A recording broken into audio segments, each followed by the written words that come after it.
Thousands gathered outside a secret location somewhere in Derbyshire this week to catch a glimpse of Gerald Fisher, that's not his real name, be driven past at 20 miles per hour in James Corden's Range Rover Sport for his Carpool interview. James, an avid visitor of prominent anti-government sites like Prison Planet, Jew Watch and Planet X Tube, was fascinated to discover that his hero, Gerald Fisher, was visiting the area to purchase some diving equipment, the purposes of which had remained unclear to James until after the interview. "I have to start off by asking, called me Gerald Fisher," the hooded figure in the grey leather seat uttered next to him. "It was my mother's name."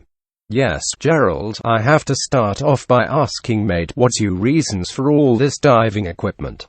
Prior to this, Corden had hypothesized that the reasoning behind the surreptitious diving equipment buying operation was the final step in one of Fisher's many plans to destroy the government and reinstate world peace.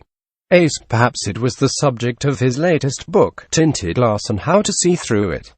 As he waited for this answer, James flexed his muscles, and glowing sweat dripped down his face, a sight that would no doubt delight James' biggest fan, Hattie, a 57-year-old obese risk assessor from York.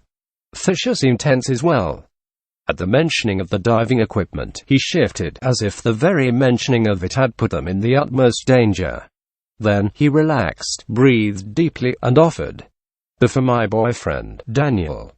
He likes me to wear it for our role-playing sessions." Oh. James let go of the wheel and let it spin madly in one direction, causing the car to swerve and hit the curb at a frightening 6 miles per hour. He reached down into the 4x4's glove compartment and took out a notepad, reading it to himself carefully several times over before asking, "Are you a cat or a dog person?" GF looked visibly angry at his eyes were burning into James's in a way that made the comic question his identity, sexuality, the meaning of life, but mostly his sexuality. The fearsome glare climaxed with a tremendous yell from Fisher.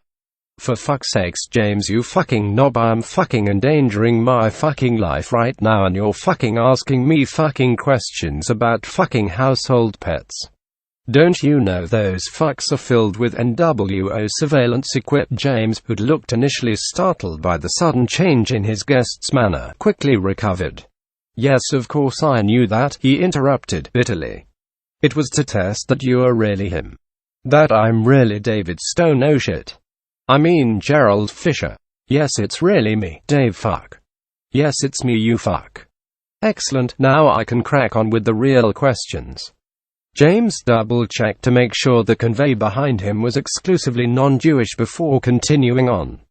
Turning left, then cruising down the high street, off of which all locals had been escorted for the filming, with the exception of die-hard fans of either Fisher or James, whom both knew of by name.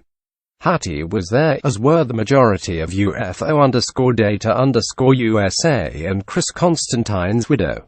Right, first real question.